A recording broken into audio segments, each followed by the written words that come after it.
Hey everyone, thanks for checking out the Lost Cards. We just brewed up a Cody Vociferous Codex deck that had a ton of fun cards in it. Well, this is the show where we talk about all the stuff that didn't fit in or that we didn't get to talk about in that episode. Check it out.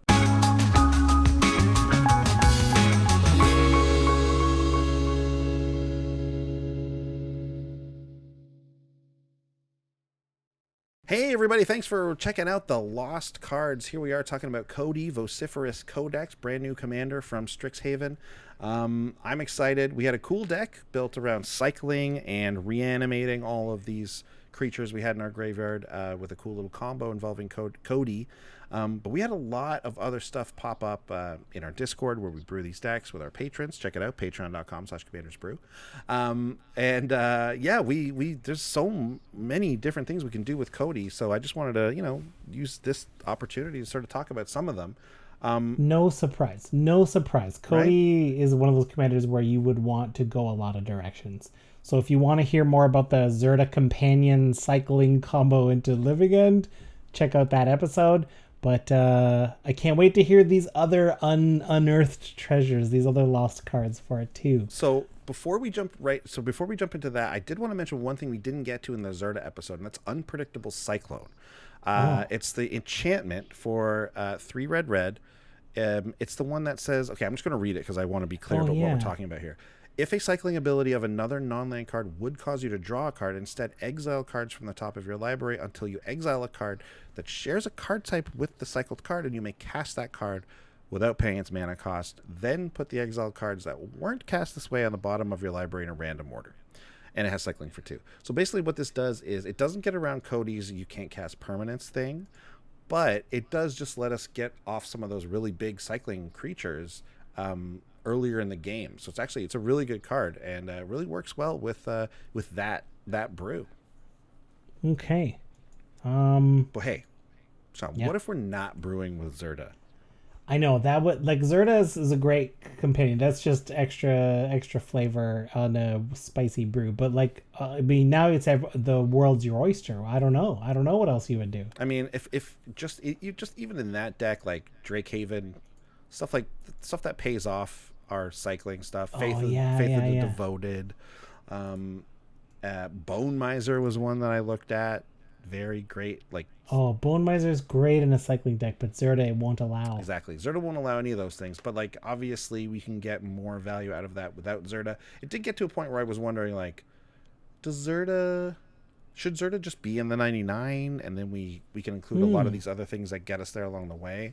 The speed that Zirda gives the cycling deck, though, was just too much to pass up. When you get a Zirda down and everything basically costs 1 to cycle, the end game comes to you a lot faster. So it really became essential, I think, to companion Zirda. Really good. There's a calculus equation to figure that out though, because Zirda costs 3 to put it from your command zone to your hand, and then 3 to cast. So not command zone, from the companion zone. The companion zone for commander. Mystery zone that is not your sideboard that the card says. Anyway. Yeah. So that's 6. So I'm assuming a lot of cycles are 2 or 1, and Zirda can't make them less than 1 or less. So you're saving on average, I think, 1 per cycle, I would assume. Mm-hmm. So that's 6 cycles before you've broken even. Yeah, that's true. There are a lot more where it's 2 and a green to cycle it, or 2 and a red. There's a lot more than I thought. When it comes to the older those ones. are big savings. So once we get there, that's when we're really talking about it. And you don't want to be stuck with those cards in your hand and wanting to cycle them away. And it's I either cycle this one card or I cast something good. It's so much better when you can just pay an extra 1 and then do the thing you want to do as well. True. I mean, there's one really good card here. The next one, take this one. Oh, this is Chakram Retriever. 4 and a blue for an elemental hound. 2/4. This is from Battle Bond. Partners with Chakram Slinger. Who we do not going to read. We don't have, so there's no point. You're allowed to look through your deck and give it a shuffle if you wanted to, but you can't find anything. This is the key text, though. Whenever you cast a spell during your turn, untap target creature. We get 2 spell casts with Cody every time. Mm-hmm. We pay 4, tap Cody, cast a spell, Chakram Retriever untaps Cody. And as long as we can pay 4 more and tap Cody again, the spell Cody cascades into will also untap Cody via Chakram Retriever. So that's a way to make mana, right? Right. So pay 4, tap, get 5. Yeah. Cast a, say, 1 mana thing. Cast an opt. Yeah, cast opt. Now Chakram Retriever will untap Cody, and Cody will go looking for a 0 mana spell. So you got to include the 0 mana spells if you want to do it this way, I guess. Well, okay, but if I'm not doing the living end thing, so now let's find whatever living end or whatever any of the other ones are. Ancestral 0, right? Visions. You can still then pay 4 to put 5 mana in your mana pool, and then when that one casts, because it does say cast, you untap Cody, and now with just a fresh 5 in your mana pool. So that's something, right? Yeah, I mean, if we don't want to go with the few 0 mana suspend spells, I mean, just do a 2 into a 1. Yeah, you actually don't have to have 1 mana spells to do this. You just have to make the lowest CMC spells in your deck the same. So, like, I could have done it with all 2s as well, right? As long as there's no 1-drops in there, it will hit the 0s. So, well, there's something really nice. There's something really nice about that. I've always felt with, like, I love Cascade decks, but it's like sometimes it's like, man, I don't think I can run Sol Ring because sometimes I hit it and I don't want to hit it. Like when I'm doing my thing, like I hate having, but the fact that Cody only goes to instants and sorceries is very cool for that. Oh, so Illusionist Bracers is actually a card that works pretty well with Cody, I think, right? So whenever of course the activated ability is activated, if it isn't a mana ability, no, never mind, that's a mana ability. Dang. I mean, that is a nice discovery about equipment, because equipment is already on the battlefield. You don't have to cast it. Cody doesn't care. I'm obviously going to think of Sunforger. There's a way to like unequip it to cast a spell. Does Sunforger actually trigger a cast? Let me look it up. Yes, it does. You can cast the card without paying its mana cost. Okay, there you go.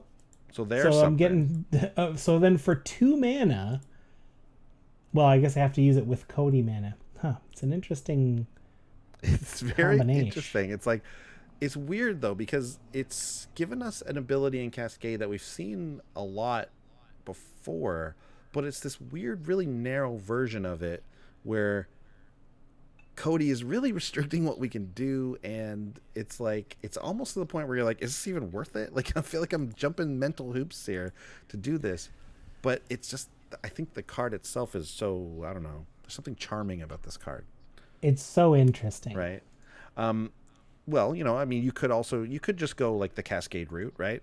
We could just do, something like putting the Cody mana out, bounce Cody, or sacrifice him or something. Use that mana to cast Maelstrom Nexus, right? Yeah. Well, that mana floats there, right? So that's something we could do. And of course, there's also all of the Cascade spells. So if we cast a Cascade spell, how does that work with Cody, right? We pay the 5, cast instant, but the Cascade goes on first. Then the Cascade finds something, and then it happens, and then Cody does its Cascade. Like, you can get into some pretty wild, like, waves of spells coming in if we're cascading a lot.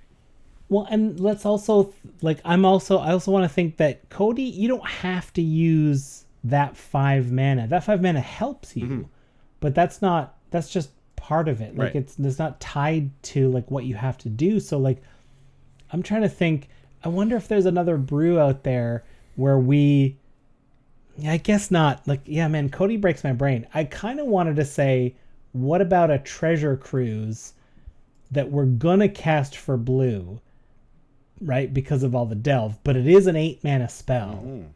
I was about to say, why not put one 6 mana or a 7 mana giant cool sorcery or instant that you'll always hit with Cody? We won't. I'm like, well, that's fine, but if you do cast Treasure Cruise intending to do that, like, how are you getting Treasure Cruise if you're not getting that other spell? Why are you jumping through this so many hoops to hit one free 7 mana sorcery if you've already got that set up? Oh, Cody.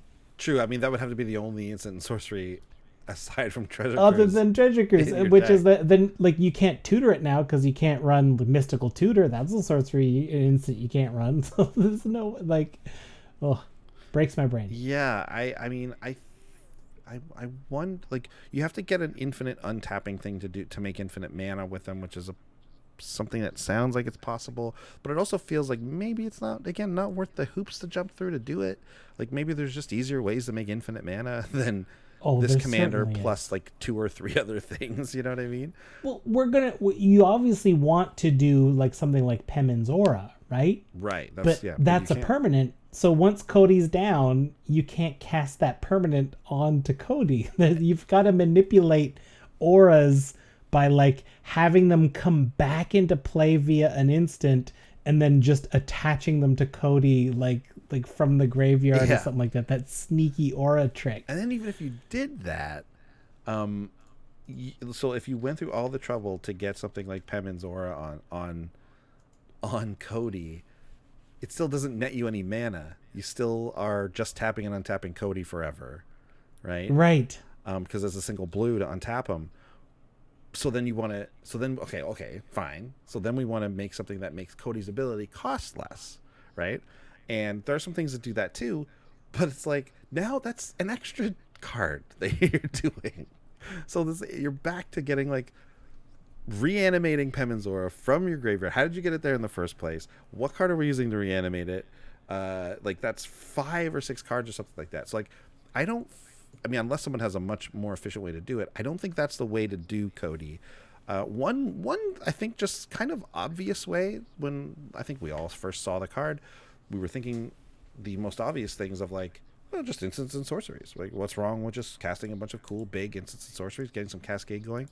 What about something like Epic Experiment, where we know and love this card a lot, and casting a big Epic Experiment gets you a bunch of huge spells coming, plus Cody adds one more onto it, basically, and possibly quite a large one at that. So he could be a pretty good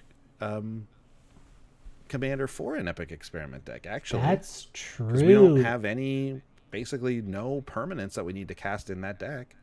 So he actually could be a really great and give you give you some access to some other colors when it comes to casting these big instants and sorceries. So like, there's some real thought going into my brain about like, do I make Epic Experiment a Cody Vociferous Codex deck?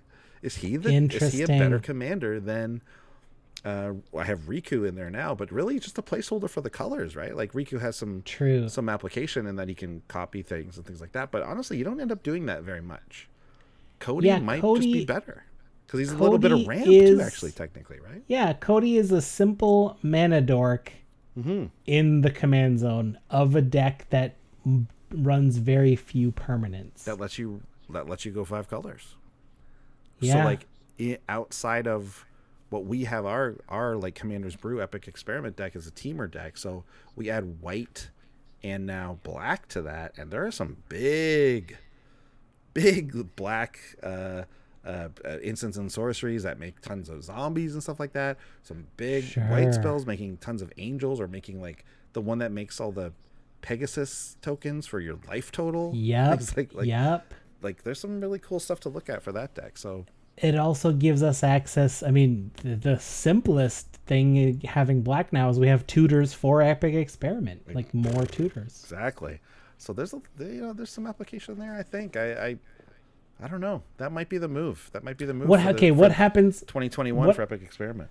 What happens if you are running Cody Epic Experiment and you cast like a Think Twice, or I don't know, some dumb draw spell just while you're going, and you accidentally hit Epic Experiment if it is cheaper? Oh, you what mean like would hit happen it there? with the so you're doing the you're saying you're doing the Cascade. Yeah. I just feel like you have to be disciplined and not do the Cascade before. I mean, there are lots of Oh. cards in that deck that get stuff back from the graveyard though, so it's not the end of the Yeah, world. okay. Okay. But yeah, like we don't run any other X spells that don't hit because we don't want to hit them with Epic Experiment. So it's kind of the same thing. We do our best to get Epic Experiment as soon as possible in that deck. We just have to work hard to do that, I guess. Yeah. Yeah. Ooh, that's fun. neat. Yeah. Oh, and I think there was one more card that sounds interesting to me. If we're gonna sacrifice Cody, there's another way where we can sacrifice him to let our permanents go, stuff like that, and maybe we're doing like a different style of reanimator than the one that I brewed, the Zirda one. Netherborn Altar, cool card. Right, I haven't thought about this card much. I haven't really put the new commander cards in a lot of decks yet. I know, right? Netherborn Altar, though, obviously shines in something where you're gaining a lot of life, because it's the one that lets you put a commander from the command zone into your hand. You just pay 3 life. So basically the tax becomes 3 life instead of 2 mana, because then it puts a counter on this and like it keeps doing it every time you do it, right? So it becomes a lot, but at the same time, like think about it in tandem with the tax, right? So like we pay 2 the first time, and then it's like, okay, it costs 4. It's like, well, I'll just pay 3 life instead of paying 4 mana. Great. Yeah. Done. And now it's in my hand. It doesn't count as a cast from the command zone. Next time you're like, oh, I don't want to pay 6 life, but I'll pay 4 mana. Like, you know what I mean? Like this card is better than it looks, because we always keep thinking of it as like, oh, I don't want to pay like 9 life. It's only good in a life gain deck. But actually in tandem with your commander tax, if your commander is a linchpin in your deck, Netherborn Altar is a great option because it's reusable. It's only 2 mana. There's a lot of reasons why it's good. Yeah, it's only 31 cents. Yeah. Pretty good card. Interesting. Very cool commander. Yeah.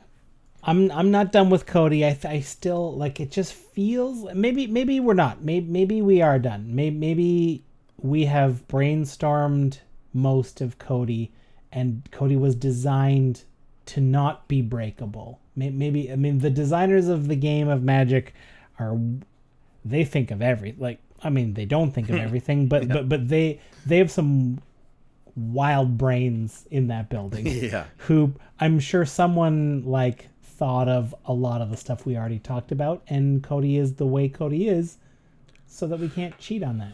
Yeah, I think that's where you run into the infinite mana thing. Is like they've made it hard enough for us to get infinite mana from him that it feels like, why bother? Like there's just easier ways. So let's just do what he's supposed to do, because there's still a lot of fun stuff we can do with that, as we saw in the deck last week, as we're seeing here with, I think, like this new commander for Epic Experiment and other Cascade things. So it's a neat little card, and he's definitely a cute little book. One of the other, I actually don't even have any cards to look up for it because we didn't get deep enough into it to talk about cards. But I think it was Papadillo again, but he was talking about, it was either him or Chiefy, I can't remember, talking about making like Voltroning Cody up somehow, and he's like, I just like the idea of killing someone with a book. Yeah. Which I think is a fun idea as well. That is a fun idea. So there's lots of fun things you could do with this guy. But very cool deck. Wizard Slicks. Strixhaven's is a cool set. And bye. Thanks for watching. If you love what we're doing, consider supporting the show by going to patreon.com/commandersbrew. And if you want to get any of the cards from our deck list, go to our TCG Player affiliate link below. That helps us out too, and for a free way to help us out, consider sharing the show with some friends. Like and subscribe, add a comment or two. See you later. Bye.